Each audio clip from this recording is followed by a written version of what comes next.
Hey guys what's up, कैसे हैं आप लोग। So this is me Varsha Bhardwaj and if you are new to this channel तो जल्दी से जाके कर लो। आपको पता है क्या करना है, सब्सक्राइब, लाइक कर दो, शेयर कर दो और कमेंट कर दो। करते हैं हम लोग कंटिन्यूअस सीरीज कवर कर रहे थे। सोर्सेज ऑफ लॉ हमने स्टार्ट किया था प्रीवियस क्लास में और कस्टम ऑलरेडी हमने कंप्लीट कर दिया था। तो आज वाली क्लास में हम rest of the topic cover करेंगे। तो हमारे दो सोर्सेज बचते हैं अभी। प्रेसिडेंट्स बचता है, जुडिशियल प्रेसिडेंट्स, एंड देन आपका लेजिस्लेटिव बचता है। तो हम लोग वो चीज कवर करेंगे। करते हैं फिर जल्दी से स्टार्ट।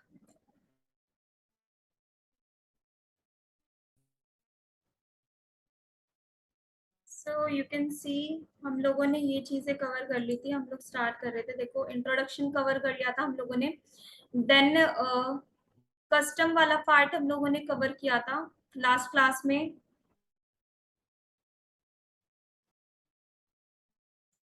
तो कस्टम हम ऑलरेडी कवर कर चुके हैं। अभी जुडिशियल प्रेसिडेंट्स रहता है एक क्लास का टॉपिक एंड देन लेजिस्लेशन रहता है एक क्लास का।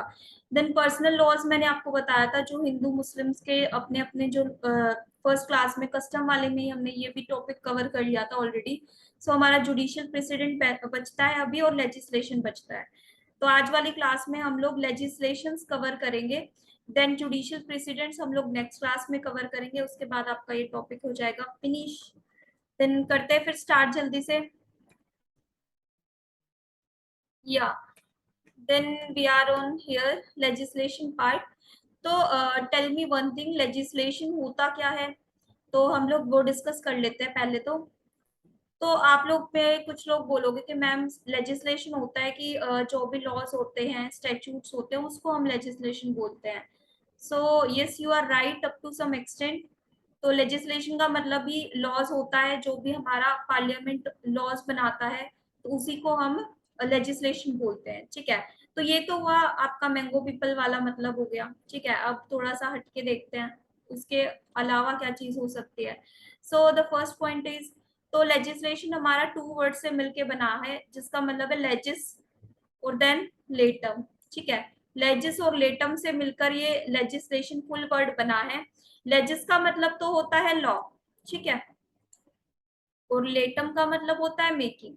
सो अगर टोटल मिला के हम इसको देखें तो लेजिस्लेशन का क्या मतलब निकलता है, लॉ मेकिंग, यानी कि the process to make a law. कैसे कोई भी एक कानून कैसे एग्जिस्टेंस में आता है, कैसे बनता है, तो उसको हम बोलते हैं लेजिस्लेशन। ठीक है, अब कुछ लोग कंफ्यूज हो रहे होंगे, मे बी मैं भी सब टाइम कुछ कंफ्यूज हो जाती हूँ कि लेजिस्लेचर और लेजिस्लेशन में क्या डिफरेंस होता है, is they are same thing. So you are wrong, they are not same thing. These two words having different meaning. तो मैं बताती हूँ अभी आपको डिफरेंशिएशन। अगर हम लेजिस्लेशन वाला पार्ट कवर कर रहे हैं तो लेजिस्लेचर और लेजिस्लेशन के बीच में भी डिफरेंस देखते हैं। ठीक है, तो लेजिस्लेचर होता है लॉ मेकिंग बॉडी। ठीक है, जो बॉडी या फिर जो अथॉरिटी कानून बनाती है, लॉ बनाती है, उसको हम बोलते हैं लेजिस्लेचर। लेजिस्लेचर यहाँ पे आपका पार्लियामेंट हो जाएगा। अगर पार्लियामेंट लॉ बना रही है, ठीक है, लोकसभा राज्यसभा होते हैं, तो I will drop a separate video for that topic कि कोई भी लॉ कैसे एक एक्ट बनता है, कैसे लॉ पास होता है दोनों हाउसेस में। तो उसके लिए एक separate video I will cover that. Then for now you just understand the meaning of legislature. Legislature simply means the law making body. जो बॉडी या फिर अथॉरिटी लॉ बनाती है, कानून बनाती है, उसको हम बोलते हैं legislature. So you can simply write here legislature implies authority या फिर लॉ मेकिंग बॉडी या फिर लॉ मेकिंग अथॉरिटी। ठीक है, अब नेक्स्ट आता है लेजिस्लेशन। हमने बोला कि लेजिस्लेशन का मतलब होता है the process to make a law. ठीक है, एक कोई भी कानून कैसे एग्जिस्टेंस में आता है, कैसे प्रोसेस मतलब किन प्रोसेस से गुजरता है, तब जाके वो कोई एक्ट बनता है या लॉ बनता है, तो वो प्रोसेस आपका क्या कहलाता है, लेजिस्लेशन कहलाता है। ठीक है, सो वही लेमैन लैंग्वेज वाला वर्ड आ गया अब यहाँ पे कि लेजिस्लेशन का मतलब ही क्या होता है, स्टैट्यूट होता है। Yeah that's right. So it can be said as promulgation of legal rules by an authority. जब कोई लीगल अथॉरिटी कौन सी होती है, लेजिस्लेचर होती है। जब कोई अथॉरिटी लीगल रूल्स बनाती है, प्रोमुलगेट करती है, ठीक है, उसको हम बोलते हैं लेजिस्लेशन। जो लीगल रूल्स बनाए जाते हैं उनको हम क्या बोलते हैं, लेजिस्लेशन बोलते हैं, और जो अथॉरिटी होती है उसको हम बोलते हैं legislature. So that is the basic difference, you just consider that point. So अब मैंने बोला था कि भाई जूरिस्प्रूडेंस आपका जो सब्जेक्ट होता है, इसमें आप बहुत सारे जूरिस्ट की डेफिनेशन कवर करते हो. सो इसीलिए ये हेडेक भी बोला जाता है कि लॉ स्टूडेंट बेसिकली इसको हेडेक बोलते हैं जूरिस्प्रूडेंस सब्जेक्ट को. I don't know why they said that, but it's a very interesting subject if you are aware about the definition.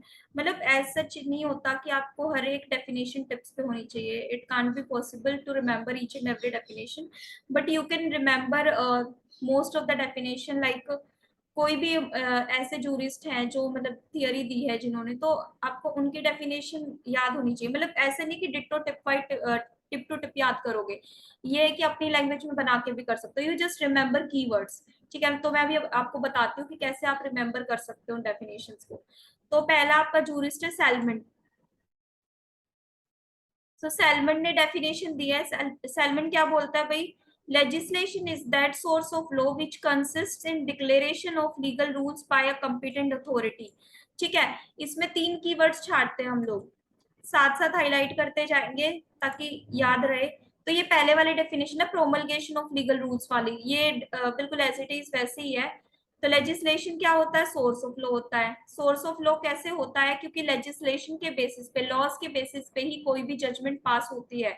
कोई भी जजमेंट पास करने से पहले लेजिस्लेशन एक एकमात्र सोर्स होता है लॉ का, कि भाई डिराइव कहाँ से हुआ, लेजिस्लेशन से ही कोई भी लॉ डिराइव होता है. ये one of the main source होता है. कस्टम से भी पहले ये आता है.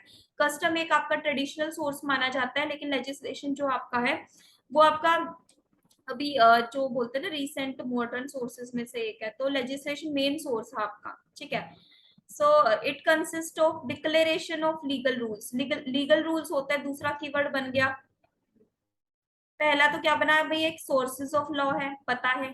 तीसरा दूसरा क्या बना कि भाई लीगल रूल्स होता है, और लीगल रूल्स कौन डिक्लेयर करता है, अथॉरिटी डिक्लेयर करती है. ये तो ये 3 कीवर्ड्स बने हैं. अब आपको अगर याद करना भी, सेलमन ने क्या बोला था, सेलमन ने बोला था कि लेजिस्लेशन सोर्स ऑफ लॉ है जिसके अंदर डिक्लेरेशन ऑफ लीगल रूल्स आते हैं, और कौन डिक्लेयर करता है लीगल रूल्स को, कंपिटेंट अथॉरिटी डिक्लेयर करती है.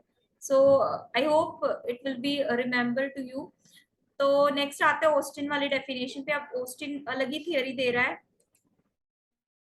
सो ऑस्टिन का बोलना है कि legislation includes activities which results into law making, transforming. So we will highlight that particular point. Law making आता है पहले, तो ट्रांसफॉर्मिंग आता है, देन अमेंडिंग आता है, then inserting new provisions in existing laws. तो ऑस्टिन का बोलना है, बहुत ही इजी डेफिनेशन है, सिंपल सी, कि ऑस्टिन बोलता है कि लेजिस्लेशन के अंडर ये फॉलोइंग एक्टिविटीज आती है. वो एक्टिविटीज क्या है, लेजिस्लेशन में मेनली क्या क्या काम होता है, या तो लॉ बनाया जाता है, हम सबको पता है लॉ मेकिंग होगा, लेजिस्लेशन है तो, है ना. देन ट्रांसफॉर्मिंग होता है, ट्रांसफॉर्म किया जाता है, बदलाव किया जाता है. अब बदलाव किसकी फॉर्म में होगा, अमेंडमेंट्स की फॉर्म में होगा. अमेंडमेंट्स करते हैं, अमेंडमेंट कैसे होंगी, या तो कोई चीज सॉरी कोई नई चीज इंसर्ट करी जाएगी, या फिर कोई जो पुरानी एग्जिस्टिंग चीज है उसको डिलीट कर दिया जाएगा, है ना. सो this is the law making process actually. तो दोबारा से एक बार पढ़ते हैं, देन हाईलाइट कर लेते हैं फिर पॉइंट्स को. Legislation includes activities, you just remember की एक्टिविटीज आती है इसके अंदर. पहली आती है लॉ मेकिंग की, दूसरी आती है ट्रांसफॉर्मेशन की, नेक्स्ट आती है अमेंडिंग, अमेंडमेंट की फॉर्म में, और उसके बाद आती है लास्ट इंसर्टिंग.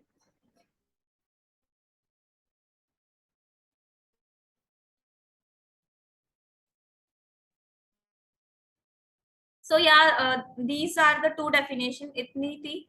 नेक्स्ट हम लोग आते हैं काइंड्स ऑफ लेजिस्लेशन में. सो लेजिस्लेशन को बेसिकली 2 पार्ट्स में डिवाइड किया गया है. It refers to that, sorry, first is supreme legislation, then is subordinate or delegated legislation. Legislation can be of supreme, or legislation can be of subordinate or delegated. It refers to that legislation which derives from the sovereign power in the nation. देखो supreme से ही पता लग रहा है, supreme nature का है, तो कौन बनाता होगा इसको, बेसिकली सुप्रीम अथॉरिटी बनाती होगी, सोवरीन अथॉरिटी बनाती होगी. तो ये कहाँ से आता है, it derives from sovereign power. कोई भी सोवरीन पावर है, सोवरीन का मतलब होता है इंडिपेंडेंट. जो किसी के भी अंडर काम नहीं करती, इंडिपेंडेंट बॉडी होती है, उसको हम बोलते हैं सोवरीन।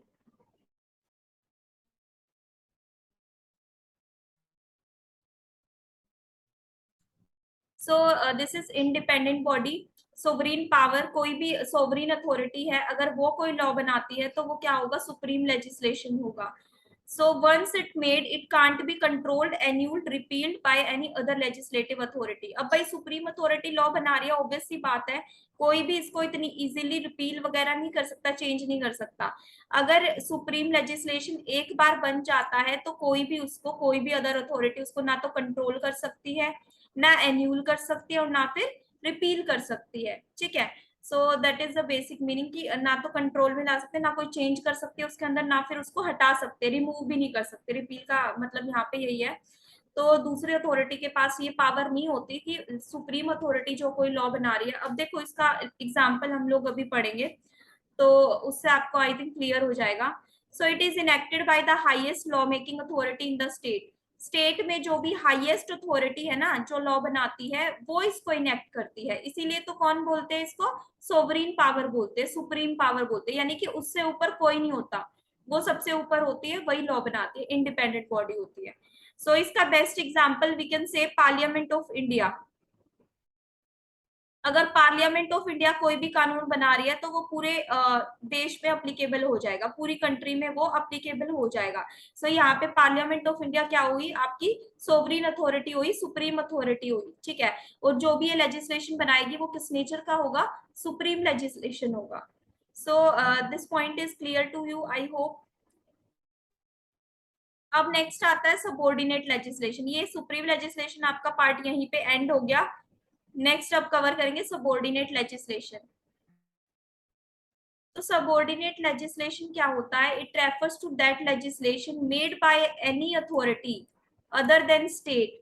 स्टेट के अलावा कोई भी अथॉरिटी अगर कोई कानून बनाती है तो उसको हम सबऑर्डिनेट लेजिस्लेशन बोलते हैं।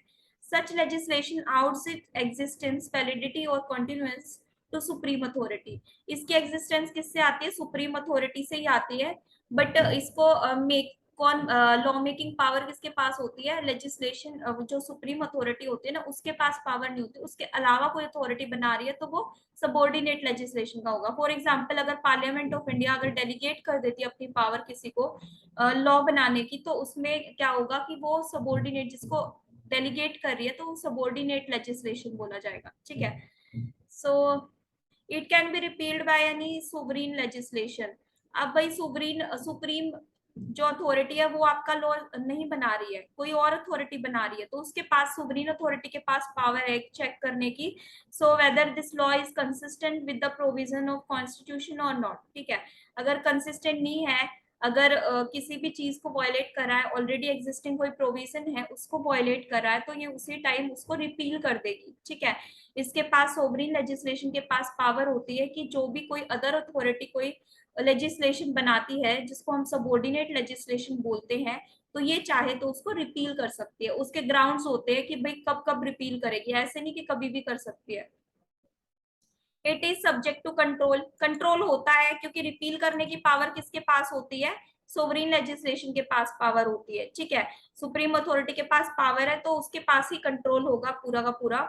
This legislation derives it's authority other then sovereign legislation. ये आप सभी को पता है, अभी मैंने बताया कि इसकी अथॉरिटी किसके पास से आती है, सोवरीन लेजिस्लेशन के अलावा कोई अथॉरिटी होती है, ये उससे अपनी पावर डिराइव करता है। So that's the basic point. अब सबऑर्डिनेट लेजिस्लेशन को हम लोगों ने क्लासिफाई किया है 5 टाइप्स में।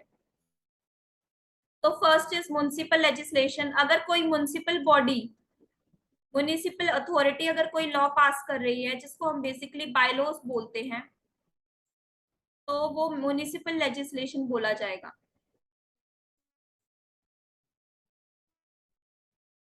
सो we can say here bylaws.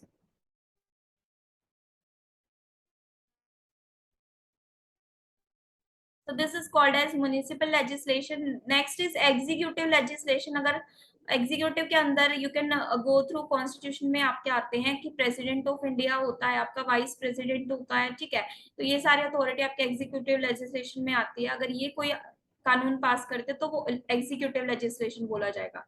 Next is autonomous body. अब कुछ ऑटोनोमस बॉडीज होती है, फॉर एग्जांपल इंडिपेंडेंट बॉडी होती है, जैसे रेलवेज हो गई, रेलवेज हो गई आपकी, सो ये भी आपकी ऑटोनोमस बॉडी हो जाएगी। ठीक है। So if I talk about other authority,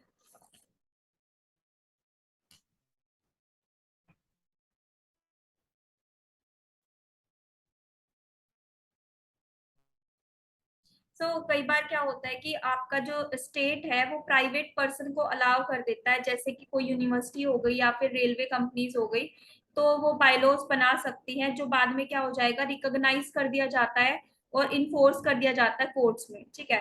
तो इसको हम यूजुअली ऑटोनोमस लेजिस्लेशन बोला जाता है, ये ऑटोनोमिक नेचर का होता है। ऑटोनोमिक, ऑटोनोमिक्स का मतलब क्या होता है,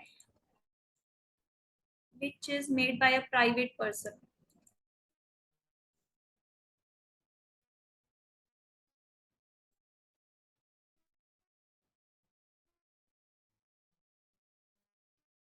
दैट इज autonomous authority। या then next is judicial legislation. Judicial legislation क्या होता है कि judiciary is given power to make certain laws. ठीक है, उसके पास पावर होती है कि वो कोई भी लॉज बना सकती है या फिर कोई भी प्रोसीजर इनेक्ट कर सकती है, किसी भी रूल्स को इनेक्ट कर सकती है। ठीक है। So such as court during the judicial proceeding is called judicial legislation. ठीक है। तो जुडिशियरी जब कोई एक्ट बनाती है, कोई रूल पास करती है, तो उसको हम जुडिशियल लेजिस्लेशन बोला जाता है। ठीक है। So here we can write judiciary basically make laws.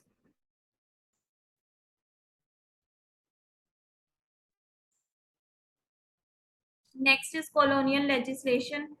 So colonial legislation अभी एग्जिस्टेंस में नहीं है, ये ब्रिटिश एरिया एरा में आता था, ब्रिटिश एरा के टाइम पे था ये प्रिवेलेंट।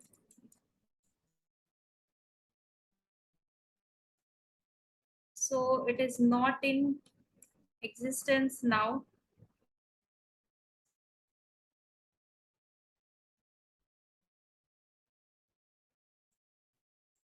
Yeah.